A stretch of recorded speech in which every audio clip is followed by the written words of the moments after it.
Hello बच्चों, हमारे YouTube channel पे आपका स्वागत है। आज हम पढ़ेंगे डिटर्मिनर्स पार्ट 2। पहले वाले वीडियो में हमने पढ़ा था डिटर्मिनर्स क्या होते हैं और डिटर्मिनर्स के टाइप्स।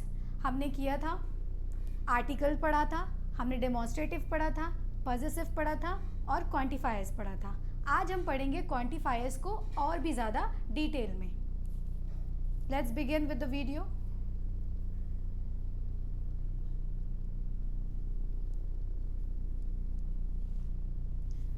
क्वांटिफायर्स में हमने पढ़ा था कि कुछ क्वांटिफायर्स होते हैं जो काउंटेबल नाउन के पहले आते हैं और कुछ क्वांटिफायर अनकाउंटेबल नाउन के पहले आते हैं और कुछ ऐसे क्वांटिफायर्स होते हैं जो बेटा काउंटेबल और अनकाउंटेबल नाउन दोनों के पहले आते हैं।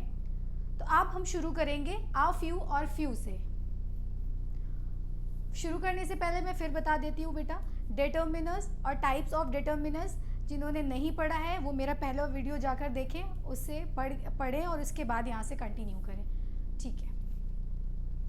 आ फ्यू और फ्यू, आपने अभी तक फ्यू पढ़ा होगा। फ्यू क्या होता है? फ्यू और आ फ्यू बेटा हमें लगता एक जैसा है, बट फ्यू और आ फ्यू में बहुत डिफरेंस है। फ्यू का मतलब ही होता है थोड़ा सा और आ फ्यू का भी मतलब थोड़ा सा होता है, बट इनके यूजेस में डिफरेंस है। इनको हमें कहाँ इस्तेमाल करना है उसके यूज में डिफरेंस है। आइए जानते हैं कि आ फ्यू का कहाँ यूज करते हैं। आ few, not many but enough. Uh few, few का मतलब ही होता है बेटा थोड़ा सा, यानी बहुत ज़्यादा नहीं लेकिन काफ़ी। बहुत ज़्यादा नहीं लेकिन काफ़ी, यानी बेटा अगर आपके पास कोई चीज़ थोड़ी हो, ठीक है, कोई चीज़ थोड़ी हो लेकिन उससे आपका काम चल जाए, उससे आपका काम हो जाए, मीन्स थोड़ी सी तो है बट आप उससे काम चला सकते हो, पॉजिटिव सेंस में बोल रहे हो, तो वो क्या हो जाएगा? आ फ्यू के सेंस में आएगा। अब कोई चीज़ थोड़ी है और आपका काम उससे नहीं हो सकता, मीन्स वो इनफ नहीं है, उससे आपका काम नहीं हो सकता, उससे ज़्यादा आपको रिक्वायरमेंट है उस चीज़ की, तो आप क्या यूज़ करोगे? फ्यू यूज़ करोगे। आ few means not many but enough, यानी बहुत ज़्यादा नहीं है बट काफ़ी है। काफ़ी मतलब आपका काम हो जाएगा, थोड़ा है बट आपका काम हो जाएगा। फ्यू में बेटा नॉट इनफ, यानी काफ़ी नहीं है। काफ़ी नहीं है का मतलब क्या है? आपको ज़रूरत पड़ेगी और, तो बेटा ये हम पॉजिटिव सेंस में यूज़ करते हैं, यानी जब हमारा काम चल जाए, हमको पॉजिटिव थोड़ा सा है बट वो पॉजिटिव वे में कि हमारा काम हो जाएगा। और ये क्या है? फ्यू, यानी वो थोड़ा सा और हमारा काम नहीं होगा तो वो नेगेटिव हो जाएगा। जैसे हमारा एग्जाम्पल देखते हैं, there are a few pens on the table. A few pens on the table, यानी टेबल पे कुछ पेन है। ओके, फ्यू मतलब कुछ पेन है। अब वो जो पेन है वो है तो कम लेकिन हमारा काम हो जाएगा। क्यों हो जाएगा? क्योंकि हमने बेटा यूज़ किया है आ फ्यू का, और आ फ्यू हम पॉजिटिव सेंस में यूज़ करते हैं, इसलिए उन थोड़े से पेन से हमारा काम हो जाएगा। उसके बाद नेक्स्ट आते हैं हम, there are few pens on the table, यानी वहाँ पे कुछ ही पेन्स टेबल पे हैं या थोड़े ही पेन टेबल पे हैं, कुछ ही पेन टेबल पे हैं। तो यानी वो जो पेन है जो कम है, जिनकी क्वांटिटी बहुत कम है, उससे हमारा काम नहीं होगा, वो थोड़े से और हमारा काम नहीं हो रहा है। ठीक है, तो उस सेंस में हम क्या यूज़ करते हैं? फ्यू का यूज़ करते हैं। तो बेटा आ फ्यू का यूज़ हम कर रहे थे पॉजिटिव सेंस में, जब कोई चीज़ थोड़ी हो लेकिन हमारा काम हो जा रहा था, हमारा काम चल जा रहा था। और फ्यू का यूज़ हम तब कर रहे थे जब चीज़ थोड़ी थी बट हमारा काम उससे नहीं चल रहा था, यानी नेगेटिव सेंस में। Hope this is clear. उसी तरह से हम लोग अ लिटिल और लिटिल के बारे में जानेंगे। बेटा सेम चीज़ है, अ लिटिल का यूज़ हम तब करेंगे जब हम पॉजिटिव सेंस में कुछ चीज़ बोलना चाहते हैं, और लिटिल का यूज़ हम तब करेंगे जब हम नेगेटिव सेंस में कुछ चीज़ बोलना चाहते हैं। हम लिटिल के बारे में देखेंगे।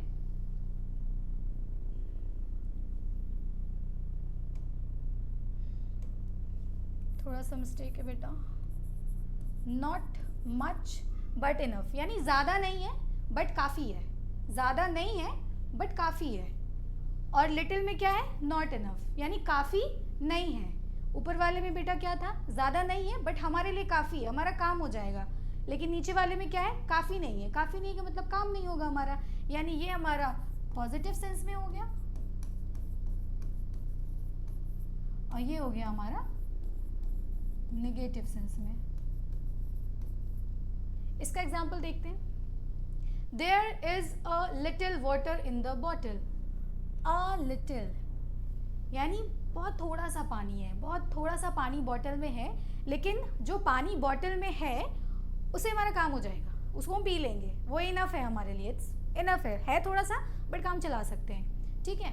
और उसी तरह नीचे आते हैं, आई हैव लिटिल मनी, यानी मेरे पास थोड़े से ही पैसे हैं। भाई पैसे तो वैसे ही कम होते हैं चाहे जितने हो जाए, है ना, पैसे तो हमेशा ही कम पड़ते हैं हमको चाहे जितने हो जाए। और कोई हमसे उधार मांग ले, है ना, कोई बोले हमको पैसा दे दो, तुम क्या कहते हैं, यार I am having little money, मेरे पास खुद ही नहीं है, तुम्हें कहाँ से दें। तो नेगेटिव हो गया ना, नेगेटिव सेंस में आप बोल रहे हो, तो आप जब भी लिटिल का यूज़ करोगे तो आप उसमें नेगेटिव सेंस में यूज़ करोगे। सिर्फ लिटिल किस में होगा, नेगेटिव सेंस में। आ लिटिल बेटा पॉजिटिव सेंस में, लिटिल नेगेटिव सेंस में, ठीक है।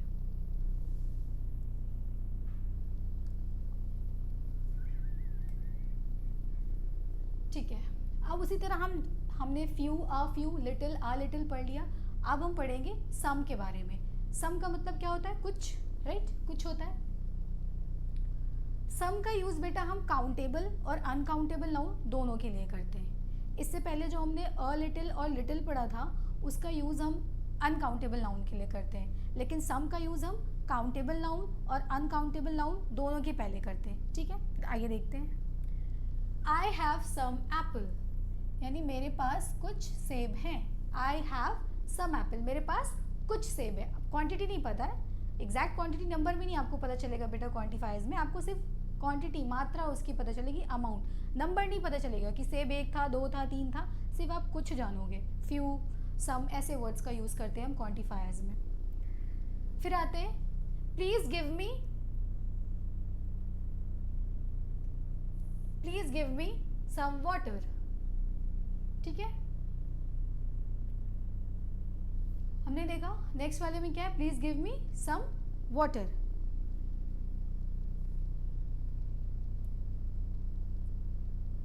आई have some apple, please give me some water, ये दो एग्जाम्पल है बेटा सम के,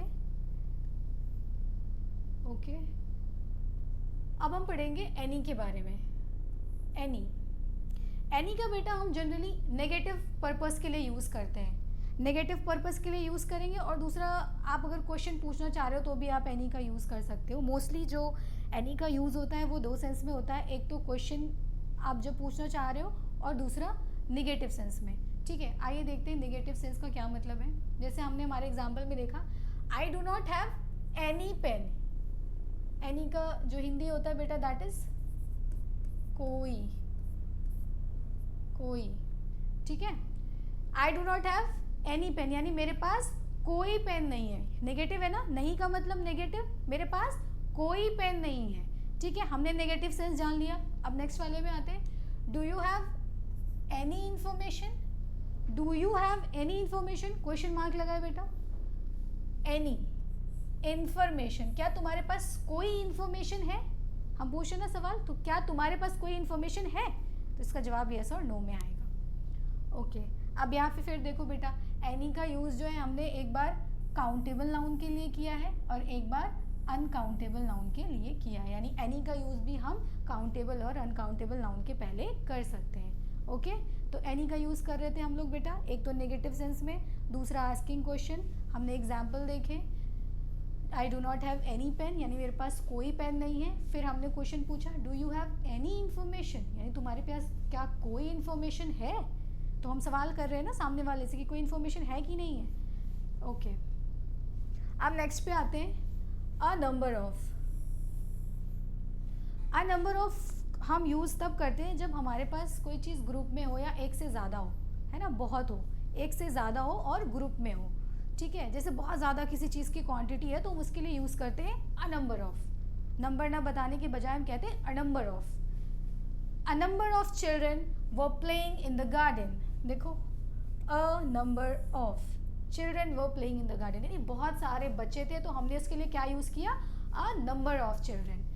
अ नंबर ऑफ ये हो गया हमारा नाउन, ये डिटर्मिनर्स की कंपलसरी कंडीशन है कि डिटर्मिनर्स के बाद नाउन आना ही चाहिए। आप ऊपर से नीचे आएंगे आपको सम में नाउन मिल जाएगा, सम के बाद एप्पल, सम के बाद वाटर, एनी के बाद पेन, एनी के बाद information, yes these all are noun. यहाँ पे आते हैं हमारा a number of children, children is a countable noun. A number of houses were demolished so that the supermarket could be built. Demolish का क्या मतलब होता है बेटा?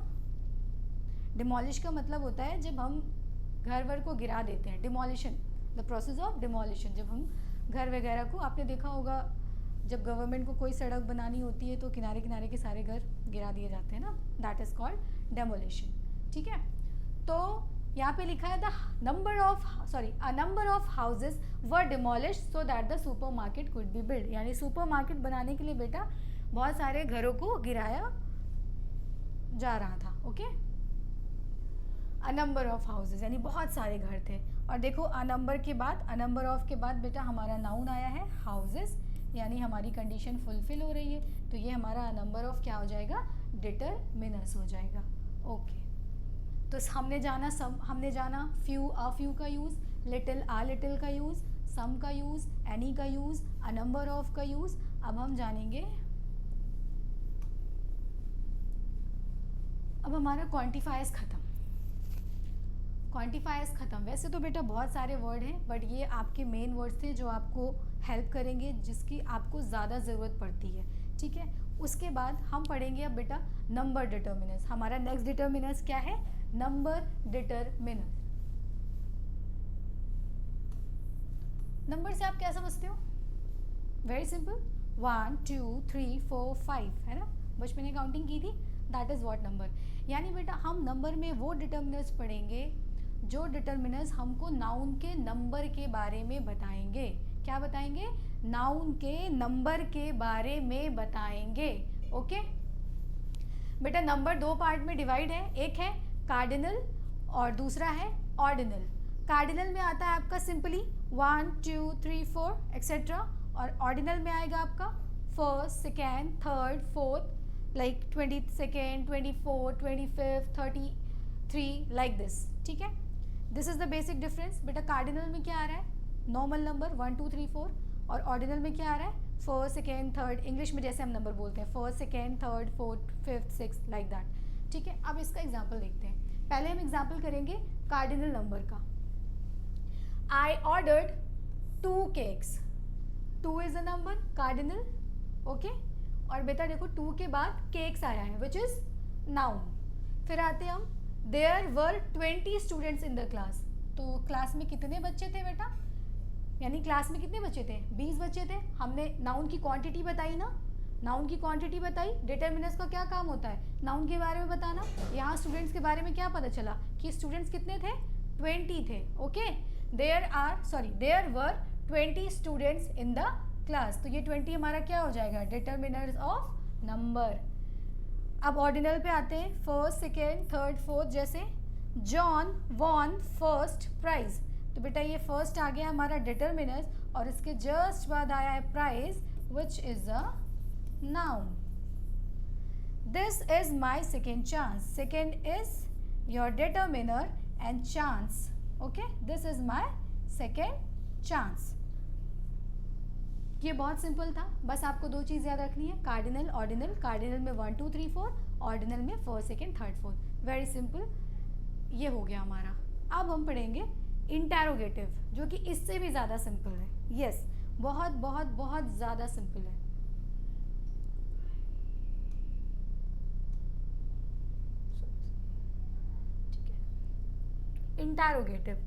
इंटेरोगेटिव का मतलब क्या होता है? इंटेरोगेट करना यानी पूछताछ करना. आपने देखा होगा ना, जैसे पुलिस इन्वेस्टिगेट करती है ना, इन्वेस्टिगेट करती है ना, उससे पूछताछ करती है, यानी क्वेश्चंस पूछती है. This is related to that only. Interrogative यानी पूछताछ करना, यानी क्वेश्चंस पूछना. तो इसमें बेटा सबसे पहले आपका जो भी आएगा वो आएगा क्या? आप क्वेश्चन पूछोगे, यानी लास्ट में आपके सेंटेंस के क्या लगा रहेगा? Question mark. क्या लगा रहेगा? Question mark. क्वेश्चन मार्क लगा रहेगा. ठीक है. और आप इसमें यूज करेंगे WH फैमिली का. WH family means like what, where, when, whose, whom, why etcetera. इनको हम बोलते हैं बेटा WH फैमिली. यानी जिन भी वर्ड से, WH वर्ड से आप क्वेश्चन पूछते हैं उनको हम बोलते हैं WH फैमिली. आइए देखते हैं आगे हम examples. Which movie is your favorite? यानी कौन सी मूवी तुम्हारी पसंदीदा मूवी है। तो विच क्या है बेटा हमारा, WH फैमिली से आया है, और विच के बाद मूवी आया है जो कि एक नाउन है, यानी ये हमारा इंटेरोगेटिव डिटर्मिनर है। दो ही कंडीशन है, एक तो आपका WH फैमिली आना चाहिए और लास्ट में क्वेश्चन मार्क आना चाहिए। तो यहाँ पे हमारा WH फैमिली है और लास्ट में क्वेश्चन मार्क है, और WH फैमिली यानी जो डिटर्मिनर वर्ड है उसके जस्ट बाद नाउन आना चाहिए, जो कि हमने पहले ही जाना था कि डिटर्मिनर्स की जो सबसे कंपलसरी कंडीशन है, डिटर्मिनर्स के बाद नाउन आना ही चाहिए। तो ये मूवी क्या है बेटा, इट्स अ नाउन। मूवी क्या है, नाउन है। अच्छा, मूवी कैसा नाउन है, मूवी कैसा नाउन है,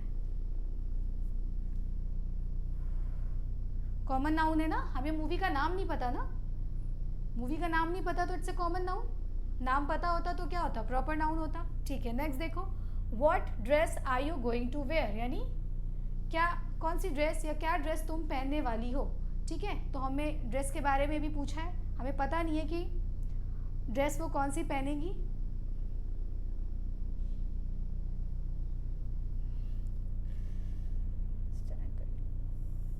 व्हाट ड्रेस, व्हाट क्या है बेटा आपका क्वेश्चन वर्ड है, और ड्रेस क्या है आपका, नाउन है। ड्रेस क्या है, नाउन है। कैसा ड्रेस, ये जो ड्रेस है ये कौन सा नाउन है, नाउन के बारे में थोड़ा सा पढ़ लेते हैं ना, भूल गए होगे। कैसा नाउन है, it's a common noun. Dress पता है क्या, फ्रॉक है या जीन्स है या शर्ट है या साड़ी है, नहीं पता ना, तो ड्रेस क्या हो जाएगा आपका, कॉमन नाउन हो जाएगा। Next, whose car are you driving, यानी किसकी कार तुम ड्राइव कर रहे हो। अगेन वूज क्वेश्चन मार्क, और वूज के बाद हमने देखा एक वर्ड आया है car, which is a noun. Hope this is clear. तो इंटेरोगेटिव में आपको ज़्यादा मेहनत नहीं करनी है, सिर्फ WH फैमिली होना चाहिए, लास्ट में क्वेश्चन मार्क होना चाहिए, और WH फैमिली यानी डिटर्मिनर्स, ये जो वर्ड थे हमारे विच, व्हाट और वूज, इनके बाद क्या आना चाहिए, नाउन आना चाहिए। ये कंडीशन है हमारी। ये ख़त्म। अब हम पढ़ेंगे लास्ट स्लाइड, और लास्ट हमारा डिटर्मिनर्स है जो कि बहुत ईजी है, डिस्ट्रीब्यूटिव। डिस्ट्रीब्यूटिव के बारे में हम जानेंगे कि डिस्ट्रीब्यूटिव डिटर्मिनर्स क्या होता है। Let's move. Distributive, distributive determiners बेटा रिफर करता है ग्रुप ऑफ पीपल या ग्रुप ऑफ थिंग्स को, यानी बहुत किसी भी चीज़ का ग्रुप हो और उसको हम एक सिंगल यूनिट का नाम दे दें। किसका नाम दे दें, सिंगल यूनिट का नाम दे दें। फॉर एग्जांपल, जैसे अगर क्लास में बहुत ज़्यादा बच्चे बैठे हो और आप चाहते हो, आप उनको बोलना चाहते हो कि सारे बच्चों को रूल्स फॉलो करना होगा, तो आप ये कहोगे ना, every student has to follow the rule, every student has to follow the rule. बेटा क्लास में कई बच्चे रहेंगे, आपने उनका नाम ना लेकर एक वर्ड यूज़ किया एवरी, एवरी स्टूडेंट। इस एवरी वर्ड ने सारे क्लास के स्टूडेंट्स को रिप्रेजेंट कर दिया, यानी ग्रुप ऑफ स्टूडेंट को एक सिंगल यूनिट बना दिया। इसी को हम बोलते हैं बेटा डिस्ट्रीब्यूटिव डिटर्मिनर्स। अब हम जानेंगे डिस्ट्रीब्यूटिव डिटर्मिनर्स में कौन कौन से वर्ड आते हैं। ठीक है, इसका डेफिनेशन देख सकते हैं, it refers to group of people और थिंग, जैसा कि मैंने बताया, tells how something is distributed. Okay, इसमें बेटा जो वर्ड आएंगे वो आएंगे आपके all, both, either, neither, each, every, half etcetera. Okay, अब एक एक को हम एग्जाम्पल देखेंगे। सबसे पहले हम एवरी का देखेंगे। Every student should have their own book, यानी हर स्टूडेंट के पास उनकी अपनी बुक होनी चाहिए, राइट। तो बेटा स्टूडेंट बहुत थे स्टूडेंट, हर एक का नाम ना लेने के बजाय हमने क्या किया, एवरी का यूज़ किया, तो ये एवरी क्या है, डिस्ट्रीब्यूटिव। ओके, इसी तरह ईच का देखते हैं। Each child was given a balloon. Each की मीनिंग होती है बेटा हर एक, ईच की मीनिंग होती है हर एक, यानी हर एक बच्चे को गुब्बारा दिया गया था। Okay, each child was given balloon, ठीक, यानी वहाँ बहुत सारे बच्चे थे लेकिन हर एक बच्चे को हमने बलून दिया था। Okay, each child was given balloon. Next है नाइदर। अच्छा, नाइदर और आइदर के बारे में जानने से पहले हम जानते हैं कि नाइदर और आइदर का काम क्या होता है। आइदर और नाइदर और मेनली साथ में यूज़ होते हैं, बट ज़रूरी नहीं है कि ये साथ में आए, है ना। आइदर अकेले भी आ सकता है और नाइदर अकेले भी आ सकता है। आइदर का यूज़ हम कब करते हैं, आइदर का यूज़ हम तब करते हैं जब हमारे पास कुछ ऑप्शंस हो और उन ऑप्शंस में से हम चूज़ कर सकते हैं। मैंने क्या कहा, कुछ ऑप्शंस हो और उन ऑप्शंस में हम चूज़ कर सकते हैं, तो हम किसका यूज़ करते हैं, आइदर का यूज़ करेंगे।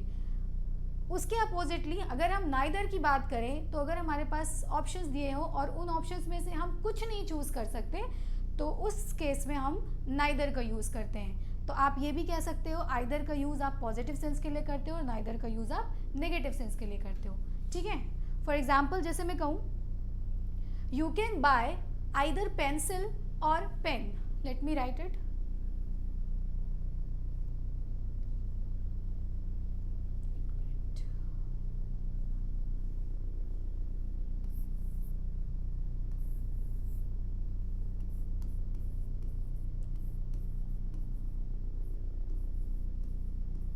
You can buy either pen or pencil। ठीक है, मतलब you can buy either pen और पेंसिल, यानी या तो आप पेन ले सकते हो या पेंसिल ले सकते हो, यानी दो आपको ऑप्शन दिए गए और आप उनमें से कोई एक ऑप्शन चूज कर सकते हैं। तो मैंने पहले ही बताया था आइदर का यूज़ कहाँ करते हैं, जब आप ऑप्शंस में से आप कोई चीज़ चूज कर सकते हैं। तो आपको ये दो ऑप्शन दिए गए, या तो पेन लो या तो पेंसिल। अब ये तुम्हारी चॉइस है कि तुम्हें क्या चाहिए, है ना, या तो पेन लो या तो पेन खरीदो या पेंसिल खरीदो। तो हम दो में से कोई ऑप्शन चूज कर लेंगे जिसकी हमें ज़रूरत होगी। अब हम करेंगे नाइदर का। You can neither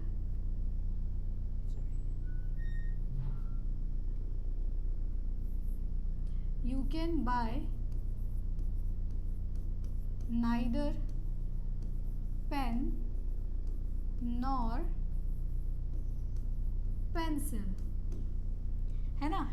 you can buy neither pen nor pencil, यानी ना ही तुम पेन खरीद सकते हो ना ही पेंसिल खरीद सकते हो। इन दोनों ऑप्शंस में तुमको कुछ चूज़ नहीं करना है ना।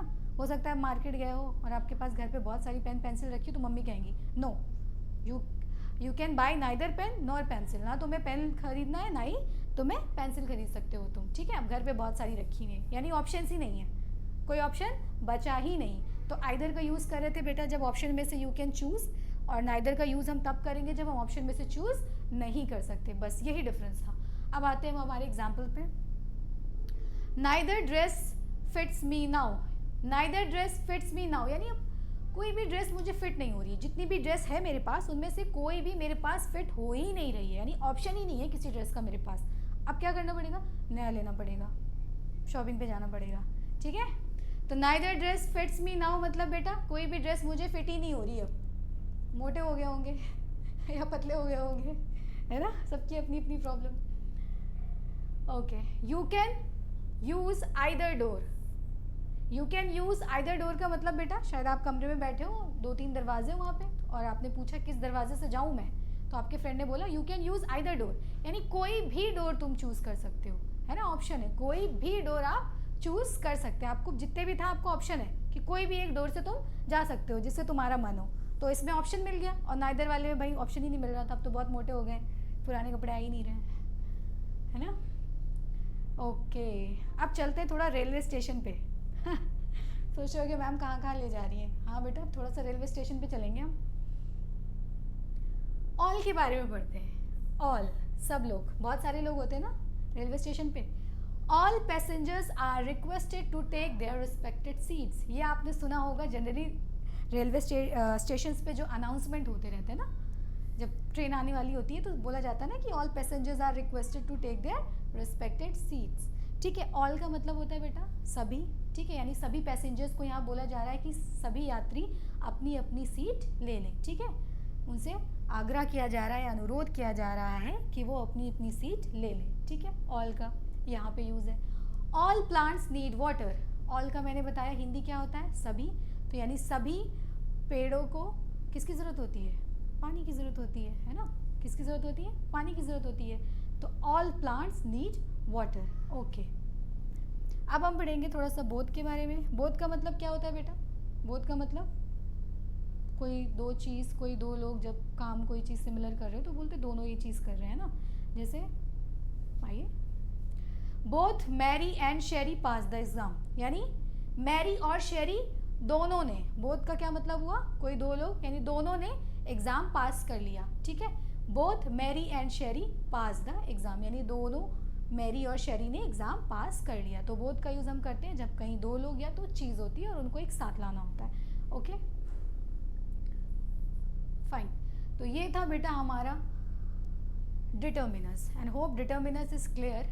आपका कोई भी क्वेरी हो, कोई भी क्वेश्चन हो, तो आप उसको कमेंट में करिए, आपको उसका जवाब दिया जाएगा। और